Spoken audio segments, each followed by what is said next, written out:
Muchas veces agarramos un versículo aquí, otro por aquí, no nos damos cuenta, y bueno, en la carta de los Efesios, la carta de los Colosenses, y no nos damos cuenta cómo está estructurada, ni tenemos un mapa lógico de las cartas.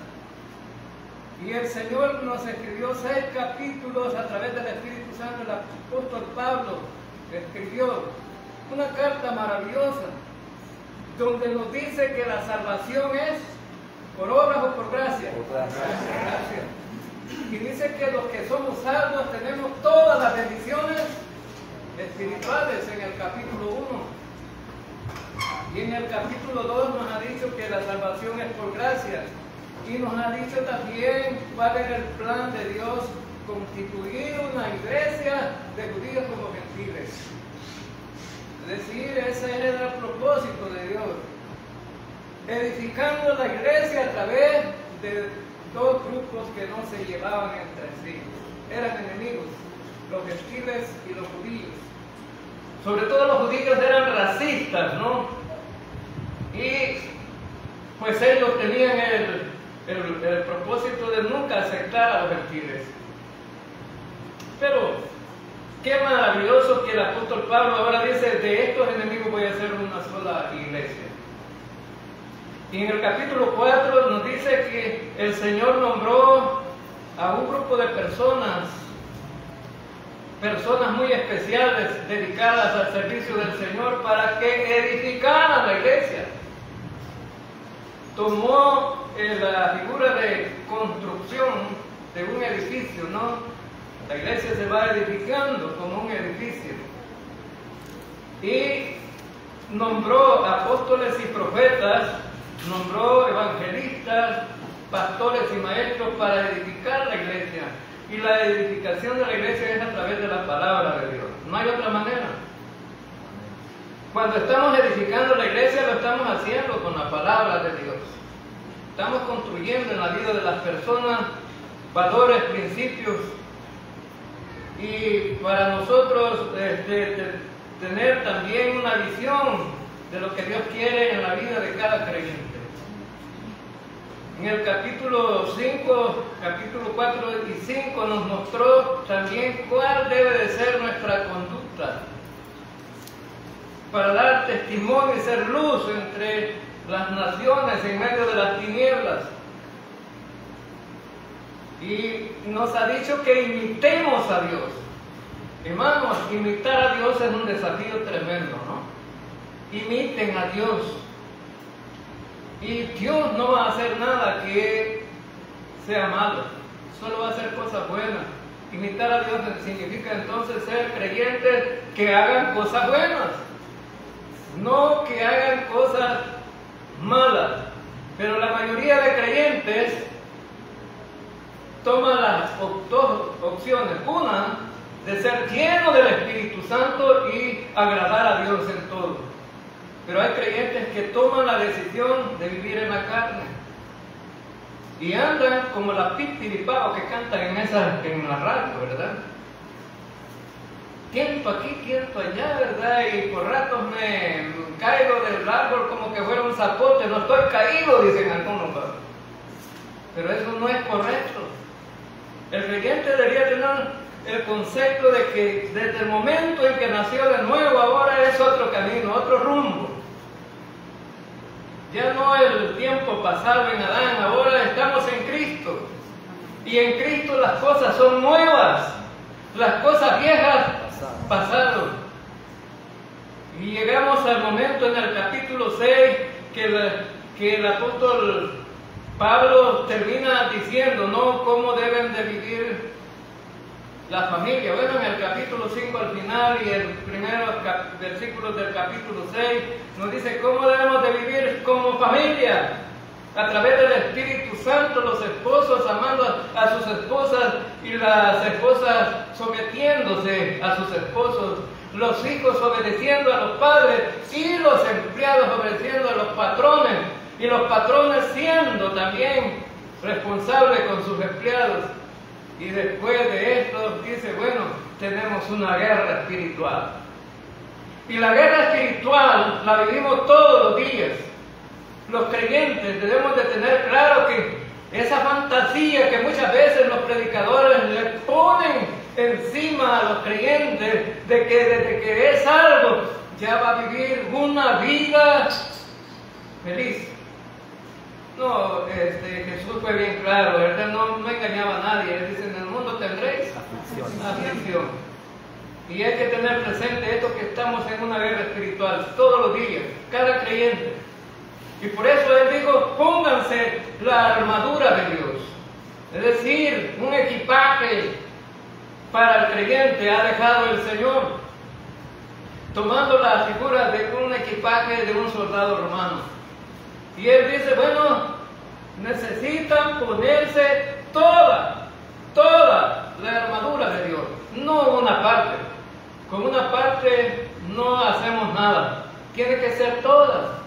Y estamos en la fuerza y el poder del Señor. Ahora, esa armadura de Dios consta de 6 elementos. Primero, el cinturón de la verdad. El cinturón de la verdad. ¿Por qué es importante el cinturón de la verdad? Porque el cinturón de la verdad, sabemos que tenemos un enemigo, y el enemigo ¿quién es? Satanás. Entonces el cinturón de la verdad va a ser atacado por Satanás y por sus seguidores.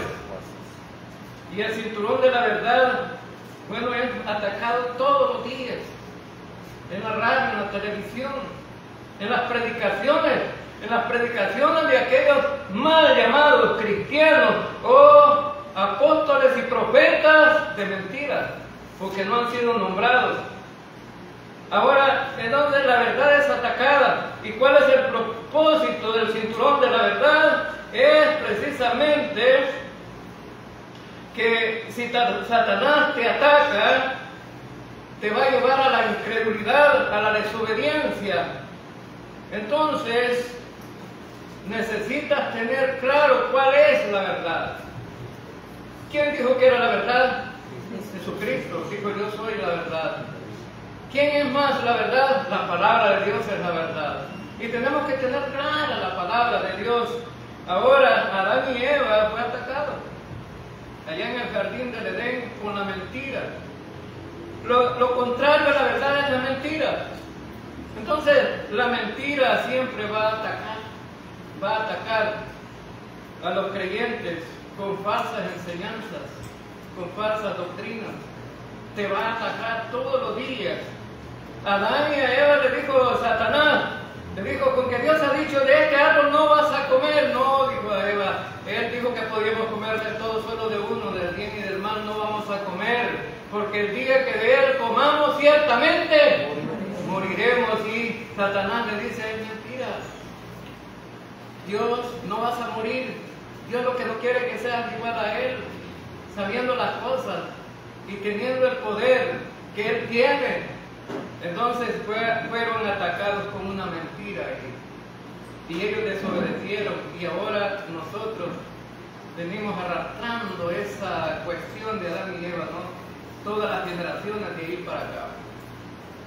También tenemos la coraza de justicia, esto que cubría el pecho, ¿no? De los dardos de Satanás. Los dardos del enemigo van a estar siempre atacando la justicia de Dios y te van a decir, tú no eres justo. Y te van a decir que no eres justificado como tú dices que eres justificado, porque Satanás va a atacar la justicia de Dios. La justicia nuestra no sirve, hermano.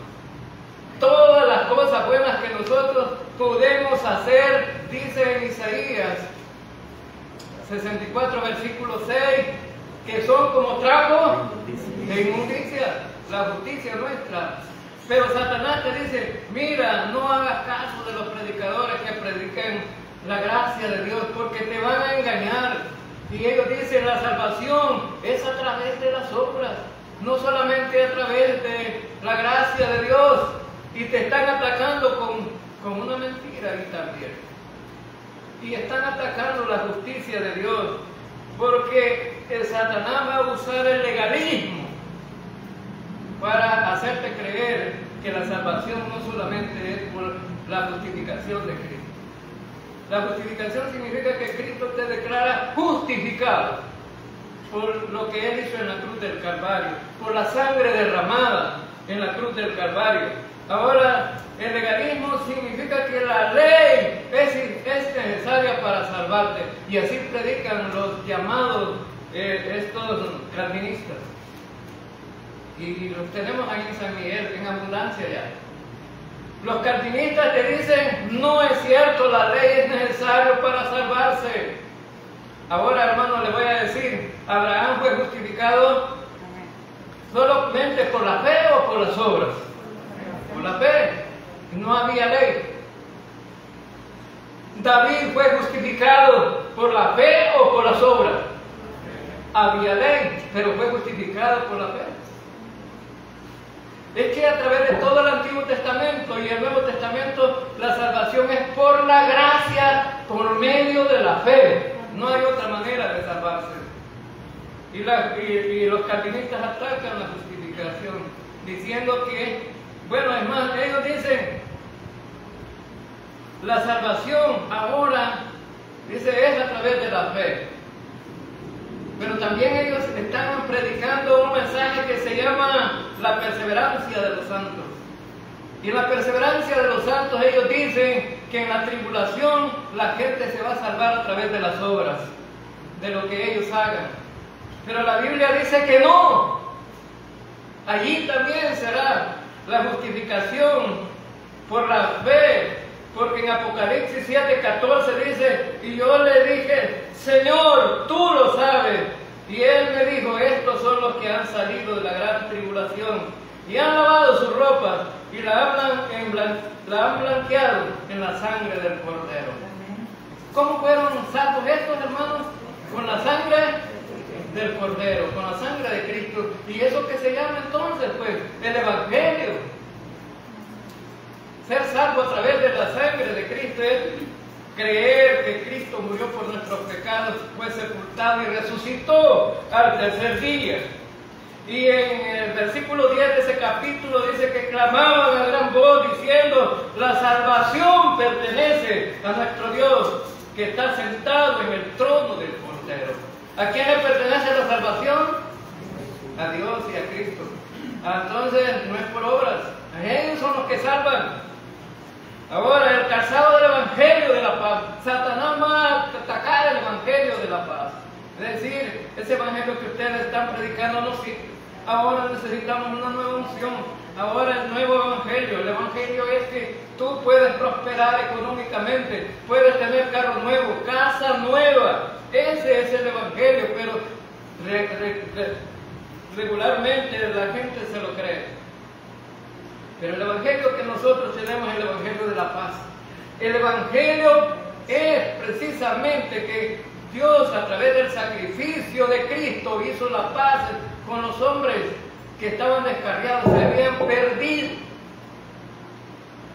Entonces, el hombre estaba listo para ir a la condenación eterna, pero a través del Evangelio, Cristo pagó la deuda nuestra. No teníamos nada a la cuenta, pero ahora Cristo puso a la cuenta la justificación y la santificación para nosotros. Entonces, hermanos, dice Romanos 5:1, justificados pues por la fe, tenemos paz para con Dios por medio de nuestro Señor Jesucristo. Hemos sido justificados pues por la fe y tenemos paz para con Él. Ahora entonces, ¿cuál es el propósito entonces del calzado del Evangelio de la paz? Estar firmes en ese Evangelio. No te dejes mover de ahí, hermano. Si has confiado en Cristo como tu Salvador a través de creer en el Evangelio de la gracia de Dios, entonces no te dejes mover de ahí, porque vas a ser atacado de mentiras. Esos bautistas que andan predicando ese Evangelio, eso no sirve. ¿Cómo es posible que no le podamos nosotros echar la mano a Dios? ¿Cómo es posible que un vil pecador esté diciendo eso? Que le puede echar la mano a Dios. Dice en la carta a los Gálatas que si desecho la justicia, entonces por demás murió Cristo. Si desecho la justicia de Dios, entonces por demás murió Cristo. Tenemos el escudo de la fe para defendernos de los dardos de Satanás que está atacando nuestra mente. Satanás va a tocar mentalmente nuestra fe, y nuestra fe no debe de ser movida, porque de la misma manera que hemos sido salvos, también somos creyentes que vivimos la vida cristiana a través de la fe, no por otra. Bueno, los calvinistas dicen, sí es cierto, has sido salvo por medio de la fe, pero en la vida cristiana tienes que vivir bajo los mandamientos de la ley. Ya no es por fe, no es por la fe más las obras. Ahora, pero en Colosenses 2:6 dice, por tanto, de la manera que habéis recibido al Señor Jesucristo, andad en Él. Andad en Él. Entonces, hermanos, la Biblia nos lleva a pensar entonces y defendernos del ataque del enemigo, que la fe es esencial en la vida. La fe la necesitamos para todo, y no solamente para la justificación, sino también para la vida cristiana. Así como hemos sido salvos por fe, necesitamos vivir la vida cristiana por fe también. Todos los grandes hombres que aparecen en Hebreos 11 vivieron por fe. Vivieron por fe. Entonces es esencial la fe en la vida, y por eso Dios te ha equipado por medio de la fe, y también el yelmo de la salvación, el casco. Importante, Dios va a tocar tu mente, ahí van a venir los dardos a tu mente. Y entonces Satanás va a querer usar algunas artimañas para que tú dudes, para que tú puedas tener duda en tu vida cristiana y también en tu salvación. Ahora, veamos entonces, fíjense bien que Satanás va a atacar la certeza de la salvación. Hay algunos que dicen, les preguntamos, ¿eres salvo? Sí, amén, gloria a Dios, soy salvo. ¿Pero podés perder la salvación? Ah, sí, eso sí, la puedo perder. ¿Está seguro de su salvación hermano? No. Entonces es un gran problema. La salvación no depende del hombre, depende de Dios y del sacrificio de Cristo en la cruz. Amén. Dios envió a su Hijo para que muriera por los pecadores. Ahora, la salvación está segura, está asegurada, porque no es por lo que tú haces, sino por lo que Cristo hizo ya. Amén. Es por lo que Cristo hizo ya. Entonces, de esa manera la salvación está asegurada. Y vemos entonces que Satanás va a atacar la certeza de la salvación. La primera carta de Juan, él dice que nosotros creemos el testimonio de los hombres. Creemos todo lo que los hombres dicen. ¿Sí? Si alguien dice, ¿verdad? Aparece diciendo allá en el mercado, miren que está saliendo las iguanadas por ahí por el puente. Todo el mundo lo cree. Todo el mundo lo cree. Ahora, pero dice la primera carta de Juan, capítulo 5, del versículo 9 en adelante, dice, pero el testimonio es de Dios, el testimonio que Dios está dando. Y el testimonio que Dios está dando debemos de creerlo. Amén, hermanos. Amén. Porque Él no puede mentir, no te puede engañar. Y el testimonio de Dios es que la salvación y la vida eterna está en su Hijo. Eso hay que creerlo. Entonces, pero Satanás va a atacar eso. Por eso necesitas ponerte todos los días el yelmo de la salvación.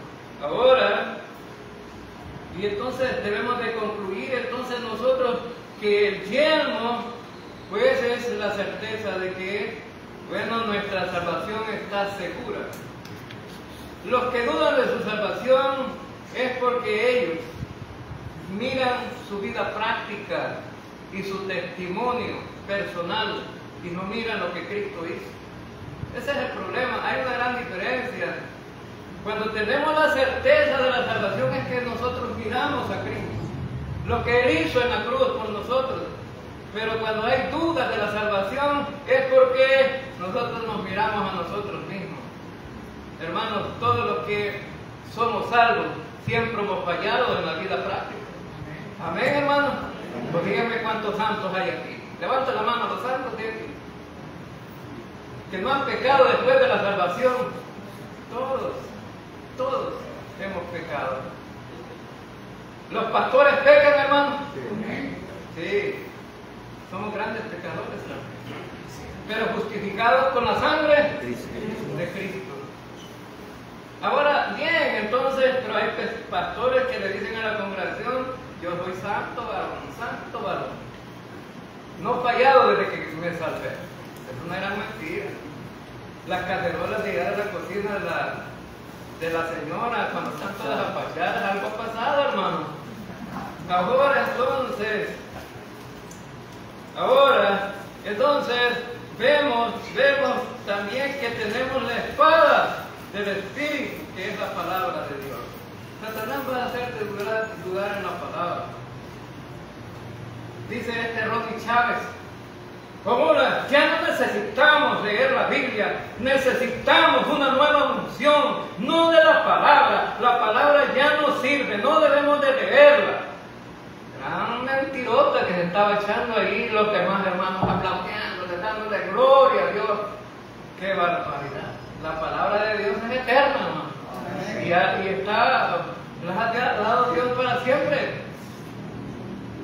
Dice el apóstol Pedro que la hierba se seca y que la flor del campo se cae, pero la palabra de Dios permanece para siempre. Entonces la palabra de Dios es viva y eficaz, y más cortante que una espada de 2 filos. Una machalla romana tenía filo por los 2 lados y la usaba el soldado para defenderse y para ir por los 2 lados. La palabra de Dios te hiere por todos lados, porque penetra hasta los tuétanos y sabe las intenciones de tu corazón. Así que cuando le mientes al pastor, Dios ya sabe que su palabra le está diciendo: mentiroso. Levanten la mano los que son mentirosos aquí. Hay algunos que quieren dar al descubierto, ¿verdad? Ahora, pero alguna vez hemos mentido después de cerrarlo, hermano. A mí me han echado grandes mentirotas los hermanos a veces. ¿Por qué no viene el culto? Pero hermano, así me punzaba esto, miren, de la gran asoleada que me di. Y después me di cuenta yo que choteando tú. Ahora entonces es una mentirosa. Ahora entonces vemos que la espada es muy importante. La palabra de Dios es muy importante en la vida de un creyente. Por eso usted necesita leerla todos los días. Todos los días.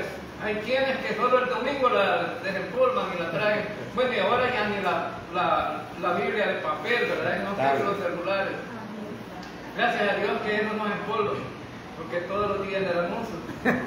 Pero en Facebook, no leyendo la Biblia. Ahora, entonces, una mujer se enojó con el pastor, lo invitaron a comer al pastor. Y entonces, la mujer sacó la Biblia, abrió la Biblia, y entonces puso la comida ahí en la mesa, ¿no? Y comieron. Y dijo el pastor: le voy a poner la cuchara aquí para que se acuerde de dónde se quedó con la lectura. Y resulta que la mujer enojada después con el pastor. Y dice el pastor que yo no les he hecho nada, que ellos me invitaron a comer y solo comimos, y yo me fui de ahí y no dije más. Y resulta que dijo la mujer: lo voy a volver a invitar, pero para reclamarle que me robó la cuchara. Dígale que no está, hermano. Y apáguelo, porque va a salir grabado ahí. no quiere dar a conocer que es pecador, hermano. Bien, entonces, ¿sabe qué? Resulta que invita otra vez al pastor, que el pastor llega y la mujer fue llegando y le dijo, hermano, lo he mandado a llamar, vamos a comer, le dijo, pero le voy a reclamar que usted me robó una cuchara. No, hermano, le dijo, yo no le he robado nada. Y entonces la hermana dijo, ¿cómo no? Es que esa vez aquí la tenía la cuchara. Y esa cuchara yo la conozco bien. Y no está. Y le he buscado por todos lados y no está. Y solo usted se la puso esa vez que vino a comer. Es cierto, le dijo el pastor, a mí me la puso. Pero yo se la puse en medio de la Biblia. Entonces, ¿qué podemos decir? Y va a traer la Biblia toda por voz y ahí estaba la cuchara. ¿Cuántas veces la había leído después que estuvo ahí, hermano, el pastor? No la ha leído. ¿Cuántos de ustedes son así? Ahora entonces necesitamos estar leyendo la palabra de Dios. Pero el apóstol Pablo dijo, bueno, guiado por el Espíritu Santo, te puedes poner toda la armadura de Dios, toda la armadura de Dios. Te puedes poner el cinturón de la verdad, la coraza de justicia, el calzado de los pies del Evangelio. Te puedes poner el escudo de la fe, el yelmo de la salvación. Te puedes poner, la espada del Espíritu. Pero si no oras, estás perdido también, estás perdiendo la batalla. La mayoría de creyentes no les gusta orar. Los cultos de oración de las iglesias son tan raquíticos porque no les gusta orar. Si ustedes tuvieran una necesidad y tuvieran padres que tienen para solventar la necesidad, ¿a quién acudirían, hermano? Dirían a sus padres, mire, papá, me estoy pasando por una tremenda crisis. Y entonces no tiene unos 10 o 20 dólares que me los pueda prestar. Y no está prestando, regalado, lo está pidiendo. Y el papá dice, mi hijo, yo le dije que no se metiera con ese casamiento porque a la mujer queda de comer y siempre me viene a pedir visto. Ahora entonces, termina dando el Padre. Y si nosotros tenemos un gran Padre que es Dios Todopoderoso, lleno de gracia y misericordia, lleno de bondad, lleno de todo poder, ¿por qué no acudimos a Él en la necesidad? Pero la mayoría no platica con Dios. Dios sabe todo. Los creyentes a veces dicen eso, Dios lo sabe, pero no se lo dices. No se lo dices. Entonces, el apóstol Pablo dice, necesitamos la oración para enfrentar la guerra espiritual. Sin oración la guerra espiritual está perdida. Porque la oración te va a ayudar acerca de tu salvación. Vas a orar para que el Señor te dé seguridad de la salvación. Vas a orar cuando no entiendes la palabra de Dios, la espada del Espíritu. Entonces el Señor a través de la oración te va a guiar por medio del Espíritu Santo a que entiendas, para que te defiendas de tu enemigo que es Satanás, que te va a atacar. Ahora, en Efesios capítulo 6, versículo 18 dice, orando en todo tiempo, con toda oración y súplica en el Espíritu, y velando en ello, con toda perseverancia y súplica por todos los santos. Está en el versículo 18, orando con toda oración. Él está diciendo, el apóstol Pablo, dice que necesitamos orar, pero hay diferentes clases de oración. Y él dice con toda oración, no solamente de una clase, sino que necesitamos preparar la batalla con toda oración y unirnos como creyentes en la guerra espiritual. El gran problema de los creyentes es que son individualistas, les gusta apartarse de los demás. ¿Y sabe a quién ataca? Ataca a Satanás a los que están solos, a los que se van solos, que apartan de los demás. Si ustedes ven en Discovery Channel, ¿a quién atacan los leones, hermano? Separan a uno más débil de la manada, al enfermo, y lo dejan para que sea la víctima. El grupo se va. Los creyentes tenemos que estar unidos en oración. No debemos de dejar a unos cuantos orando ahí. Y la obra del Señor no se acaba, es porque todavía hay unos cuantos orando ahí. Amén. Pero debería de ser un compromiso de todos. Por eso Pablo dice orando en toda oración y súplica. Necesitamos estar entonces en oración y estar en comunión con Dios, porque cuando estamos en oración estamos en comunión con Dios. Y Jesucristo dijo en el capítulo 5, capítulo 15 del Evangelio de Juan, perdón, dice: separado de mí, nada podéis hacer. Separados de Cristo no podemos hacer nada, hermano. Los creyentes a veces andamos divagando cada quien por su lado. Necesitamos estar en una oración constante. Ahora la oración podía compararse con la reunión que va a tener los comandantes generales del ejército y convoca a toda la gente que va a participar en la guerra, sobre todo los intelectuales, los reúne y dice: ¿qué vamos a hacer? Tenemos una guerra. ¿Ustedes creen que la guerra en Ucrania no planearon bien eso para hacerla? Claro que sí. Se reunió la gente ahí, estrategas. Entonces nosotros como creyentes en el culto de oración es como la reunión de estrategia para atacar y defendernos de Satanás. ¿Y usted por qué dice atacar, hermano? Porque sí hay una de las partes de la armadura de Dios que sirve para atacar. ¿Cuál es, hermano? La espada. Lo demás es para defenderse nada más. Pero la espada es para atacar. Entonces necesitamos defendernos, pero necesitamos atacar también. Ahora estamos entonces en la reunión, en el culto de oración, para agarrar fuerza, tener conocimiento pleno de las necesidades de la iglesia y cómo salir adelante. Y cómo salir adelante. Y vemos aquí que Pablo entonces le da importancia a la oración. Y dice aquí, con toda oración, es decir, toda clase de oración. Y usted me puede decir: hermano, ¿y oración qué es oración? Pues claro, pero hay clases de oración. Oramos con todo tipo de oración, de acuerdo a la necesidad.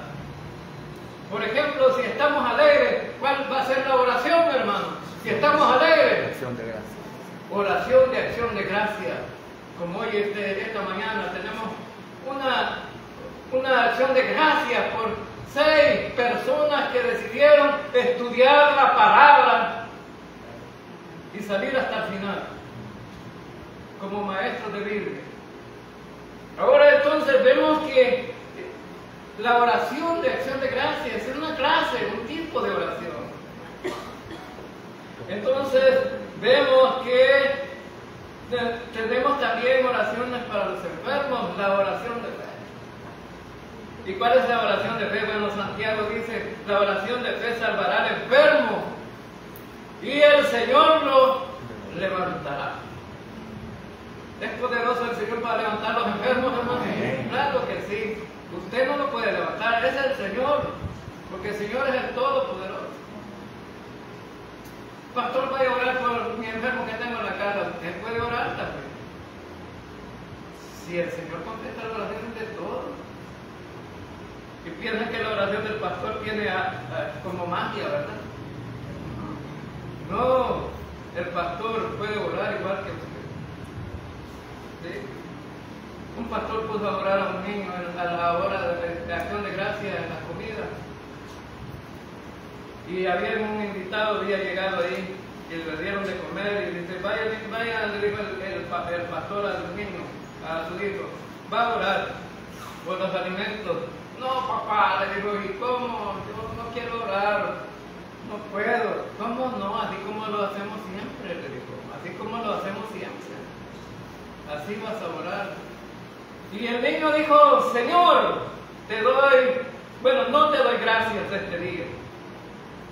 ¿Qué? No te doy gracias este día, porque ha venido este hombre y le hemos dado de comer a la fuerza. Porque mi papá no quería darle de comer. El niño fue sincero, así oraba el papá, el pastor, que no me vengan visitas porque no les quiero dar de comer. Por eso no hay que visitar a los hermanos a lavarle la comida, ¿verdad, hermano? Pero hay pastores buenos. Hay pastores que siempre tienen, y eso debe de ser una característica del pastor, alimentar al necesitado o a la visita que le llega. ¿Sí? Uno debe de ser provisorio, es decir, pensar, si me tiene una persona a esta hora, ¿le podría dar de comer? Tener un poquito más siempre. Ahora entonces, podemos orar con oración de súplica por los demás. Es decir, Pablo tenía la convicción de que había que orar por todos. Ahora es una oración de acción de gracias por todos también. Hermano, en la carta, la primera carta de Timoteo, capítulo 2, dice que debemos de orar por todos los hombres. Y aún por los que están en eminencia. Ahora entonces, la oración de acción de gracias dice en Filipenses 4:6, la acción de gracias o gratitud a Dios sean conocidas vuestras peticiones delante de Dios en toda oración y ruego con acción de gracias. Tenemos que orar unos por otros, estar unidos en la oración. Ahora la oración de gracias, la oración de intercesión. Como les decía, Pablo le escribió a Timoteo, dice, hay que orar por todos los hombres. Y orando en todo tiempo. Así dice en el versículo 18 también. Orando en todo tiempo. Usted puede preguntar, hermano, ¿en qué hora debo de orar? ¿En todo tiempo? En todo momento que se amerite, es necesario hacerlo. Voy en el bus, ¿debo de orar? Puedo hacerlo. No necesita arrodillarse ahí y gritar. ¿No? Usted puede ir sentado y orando. Va al hospital y ve a un enfermo ahí, puede orar por ese enfermo. Oramos en la congregación, oramos a la hora de la comida, oramos para acostarnos. En todo tiempo necesitamos orar. Vamos y vamos a resolver un problema, oremos para resolver el problema. Se está desintegrando la familia, oremos por esa familia que no se desintegre. Los hijos están en contra de los padres, oremos para que los hijos no estén en contra de los padres. Oremos por necesidades, a lo mejor económicas, oremos. Del Señor va a venir la respuesta. Del Señor va a venir la respuesta, es decir, tiene que ser en toda ocasión, en toda época de la vida. Hay gente que solo ora cuando tiene necesidad. ¿Puede orar cuando está en bonanza, hermano? Sí. Y decir, Señor, te doy gracias porque tengo paz en mi corazón. Hoy no tengo problemas. Oro porque me has dejado descansar, Señor, a través de esta paz que tengo. Ahora entonces, Daniel, fíjense bien en circunstancias difíciles. Daniel era un hombre de oración, y dijeron los sátrapas, los gobernantes, también 2 gobernantes más del rey en el tiempo de Daniel, dijeron, Señor, ese hombre nos es fiel, ese hombre no se le haya algo por qué acusarlo, pero no cae mal. Queremos que este hombre desaparezca de aquí, me cae mal, decía el hombre, ¿no? Que quería acusar. Pero no hay en qué. Bueno, dijo uno, inventemos un edicto aquí que ore a su Dios por 30 días, de aquí a partir de aquí, lo vamos a echar al foso de los leones. Y Daniel oyó el edicto, abrió las puertas de su casa y se puso a orar. Y lo fueron a traer, y lo echaron al foso de los leones. Pero entonces, ¿cuál hubiera sido la clave para que Daniel no fuera acusado? Dejar de orar. Pero debemos de dejar de orar los creyentes, hermanos. No. Y este hombre oró, pero el Señor le tapó las bocas a los leones. ¿Y cuántas bocas de leones ha tapado Dios en contra nuestra? A veces tú ni lo sabes que el Señor te libró de la boca de los leones. Ahora entonces vemos entonces, y dice con toda súplica es cuando vamos, nos inclinamos ante el Todopoderoso y le decimos, Señor, estoy necesitado. Y el Señor ha dicho, ahora puedes venir a mí, hay libertad para orar, puedes entrar al trono de la gracia para encontrar el oportuno socorro. Amén, hermanos. ¿Podemos entrar al trono de la gracia? Sí. Para encontrar el oportuno socorro. Entonces, vemos ahí que en el Salmo 5, el versículo 3, David dijo, oh Jehová, de mañana oirás mi voz, de mañana me presentaré delante de ti y esperaré. Orar y esperar la respuesta del Señor. Y dice que orando en el Espíritu, debemos de orar en el Espíritu. Y algunos dicen, orar en el Espíritu es cuando el pastor empieza a orar o otro creyente empieza a orar y dice, rabasai, rabasai, la rama seca, está orando en lengua, dice, esa es la oración en el Espíritu, gran mentirosa. La oración en el Espíritu es cuando tú no estás carnal, hermano. Cuando soy lleno del Espíritu Santo. Y ser lleno del Espíritu Santo es cuando tomas la decisión de ser fiel al Señor, buscándole a través de su palabra, en oración, en acción de gracia, y pensando de acuerdo a la voluntad de Dios, no de acuerdo a mi propia mente carnal. Hay solamente dos tipos de formas que se puede orar: o oramos carnalmente o oramos espiritualmente. Toda la mayoría de creyentes somos carnales para orar. Solo estamos pidiendo cuando nosotros ya fijado, Señor, ¿te has fijado la chulada que soy? Necesito que me mandes unos $500, Señor, porque el carro me está arruinando y necesito meterlo al taller. A ver, toca los corazones de los hermanos para que me den $500. Ah, hermano, esa oración es carnal, no es espiritual. La oración espiritual es cuando tú decides orar bajo la dirección de Dios, la voluntad de Dios. Entonces el Señor dice, este hombre tiene una necesidad, no me ha pedido, no porque no tenga necesidad, sino que está pidiendo por los demás. Pero yo le voy a recompensar, voy a darle a él. Él no está pidiendo por él, pero yo le voy a dar. Le dijo al Señor, orá por eso, por estos que te acusaban, orá. No oró por él, oró por aquellos. ¿Y qué pasó? ¿Qué hizo Dios con Job? Le dio más de lo que tenía antes de que se le fuera quitado. Entonces, también el Espíritu Santo nos lleva a la oración. Cuando hacemos una oración en el Espíritu, la oración nuestra a lo mejor va carnal hacia Dios. Pero el Espíritu Santo intercede por nosotros a la hora de la oración. Dice, no le voy a presentar a Dios Padre esta oración porque no le va a gustar.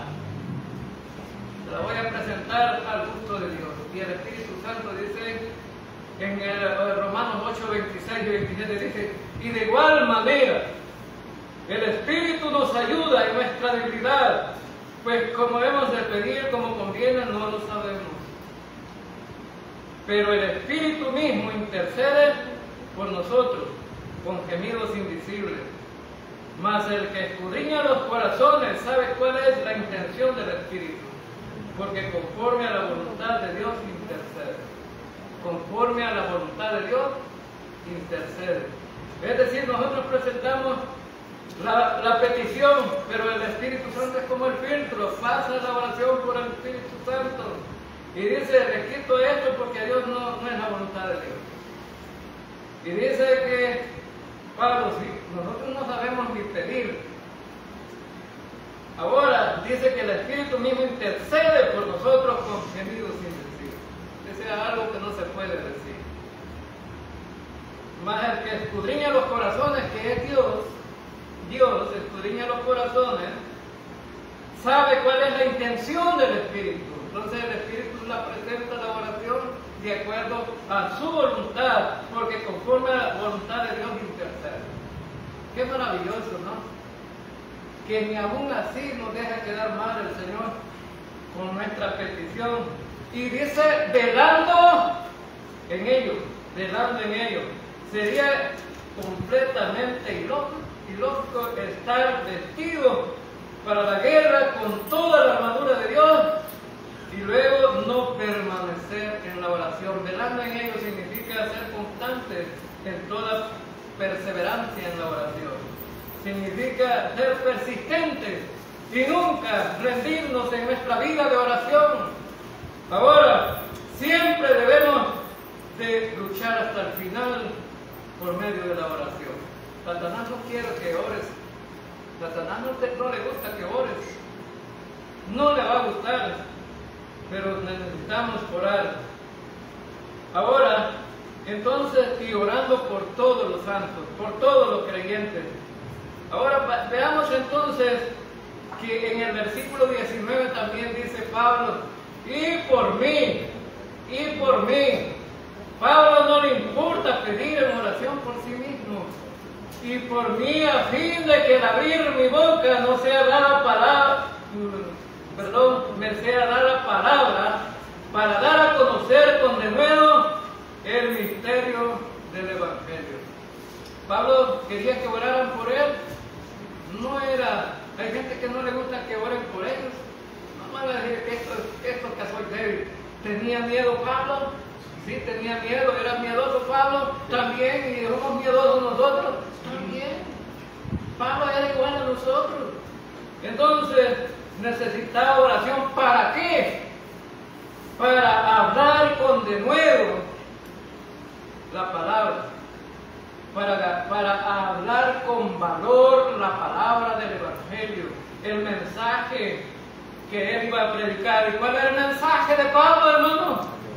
Porque no me avergüenzo del Evangelio, porque es poder de Dios para salvación a todo aquel que cree, al judío primeramente y también al griego. Pero nosotros predicamos a Cristo crucificado, para los judíos ciertamente tropezadero y para los gentiles locura. En el versículo 19 de él, para dar a conocer con denuedo, es decir, significa sin temor la palabra de Dios. Y hay algunos consuelos que les preguntan, ¿verdad que son creyentes? Hagan un gran temblor y no saben qué contestar. ¿A dónde estaba Pablo aquí en este momento que está escribiendo esta carta? Estaba preso. Dicen que no oró para que lo dejaran libre. Algunos de nosotros hubiera orado, Señor, ya dije estoy aquí, ¿por qué no me sacan? Sacándome de aquí para seguir predicando. Pero Pablo no dice para que hable con valor la palabra, porque estaba preso, pero todos los que llegaban ahí les predicaban. Y si llegaba un soldado, todo enojado, ahí le predicaban, pues. Ahora entonces, Él tenía miedo igual que nosotros. Versículo 20 dice, por lo cual soy embajador en cadenas, que con denuedo hable de él como debo de hablar. Entonces Pablo quería que la gente diera cuenta que era un embajador de Cristo, pero estaba preso. Estaba preso. En los siguientes versículos, 21 al 24, dice, para también vosotros sepáis mis asuntos y lo hago todo, lo hago saber a Tíquico, hermano amado y fiel ministro en el Señor. Pablo concluyó que iba a enviar a Tíquico para que les explicara cuál era su situación. ¿Cuál era su situación? Tíquico era un buen creyente, un buen hombre de Dios. Y por eso Pablo aquí en estos versículos le da su lugar y dice, él es un fiel creyente. Él les va a explicar cómo está la situación mía, el cual envía a vosotros para esto mismo, para que sepáis lo tocante a nosotros, que consuele vuestros corazones. Esta declaración reitera la mención previa de Pablo de la fidelidad de este hombre.